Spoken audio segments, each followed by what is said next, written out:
My name is Richard Lucas, and I am a doctoral student at Liberty University in history. The subject of my dissertation, my dissertation topic, and the topic I've chose for this class is the American journalist Dorothy Thompson. Dorothy Thompson was born in 1893 and lived until 1961. She was the daughter of a Methodist minister who she grew up during the flowering of the progressive movement, and early in her life as a teenager she became very involved in the women's suffrage movement. One of the things that I looked at is the deep personal and collegial relationships that she had with women that sometimes became romantic. She took on roles with older women who served as mentors to her, and she used their influence and knowledge and experiences to grow her network of friends, her network of individuals. And she did this with men as well. However, the relationships I found were not as deep. They were more transactional with men. For example, she struggled with bisexuality all her life. And one of the things that I noticed was her idealization of certain older women, of which the first one was a socialite in upstate New York who was deeply involved in the women's suffrage movement. Her name was Gertrude Tone, and Tone's husband was a industrialist, very wealthy, in Niagara Falls. And while Thompson was a student at Syracuse University, she joined the women's suffrage movement and fought for the ratification of the 19th Amendment in New York State, which eventually became successful in 1917. On top of that, she had relationships with men. A man named Wilbur Phillips, who was married and emotionally unavailable, but he was the leader of what was then called a social program called the National Social Unit Organization, and she served as a publicist for that. And what I noticed and what my research showed was that her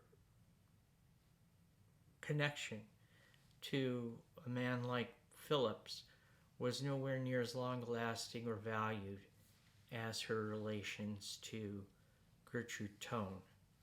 And this is a pattern that she would continue when she went to Europe in 1920.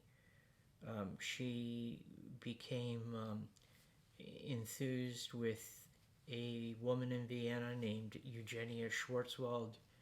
She was an Austrian Jew who had an ingenious way of providing cheap meals for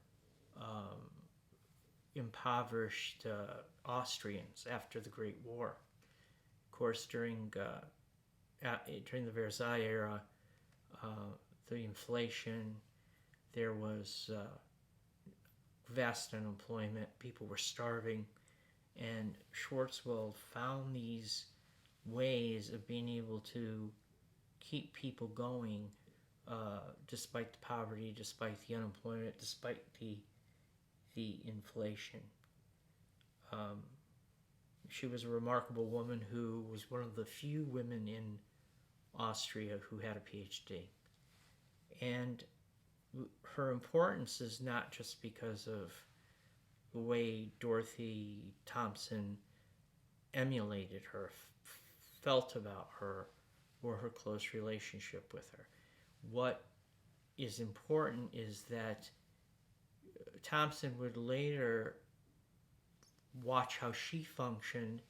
Oh, she had her own salon of intellectuals, artists, and she would bring those ideas to New York after her marriage to Sinclair Lewis in 1928 and bring the leading lights of America's literary greats and journalistic greats into her home in the same way that Eugenio Schwartzwald did. So then when we look at her relationships with men, we have to look at her use of marriage as a way of, one, beating back the allegations of homosexuality, and two, to figure out how she navigated the constant appeals from men for her hand in marriage. She married in the 20s a man named Joseph Bard, who cheated on her constantly. He was a Lothario who had dalliances with her friends, with her colleagues, and the marriage was a constant humiliation. However, when he wanted a divorce from her, she fought it. She wanted him to remain in the marriage for reasons that were probably one of appearance. Almost immediately after the divorce, she met Sinclair Lewis, who was a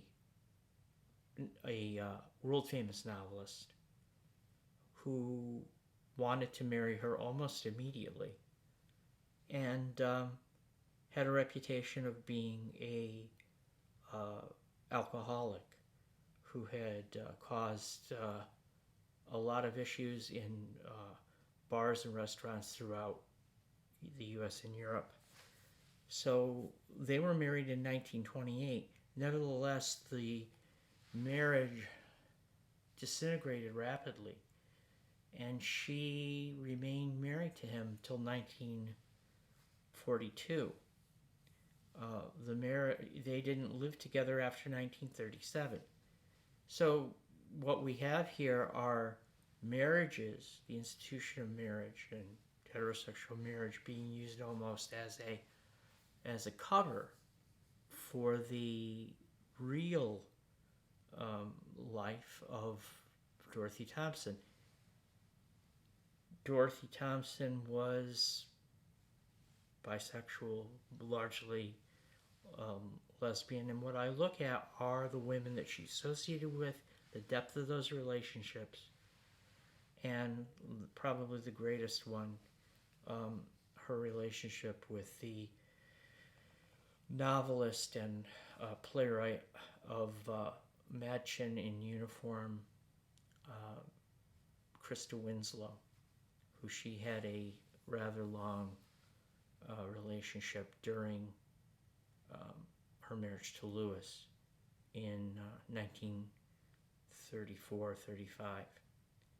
So what were the lessons learned from this is that marriage networks between women could expand and grow and reach farther in her case, and especially among the homosexual underground, of which many of her friends and her associates were. So it's an interesting walk through Weimar Germany, through Weimar Germany and Austria, and it reaches its apex when she is expelled from Germany by Hitler in 19 34, which sets her on a course for fame and fortune, and she eventually becomes the leading light, the leading voice against the Nazis in the United States before Pearl Harbor. I hope you found this interesting, and I look forward to writing about it.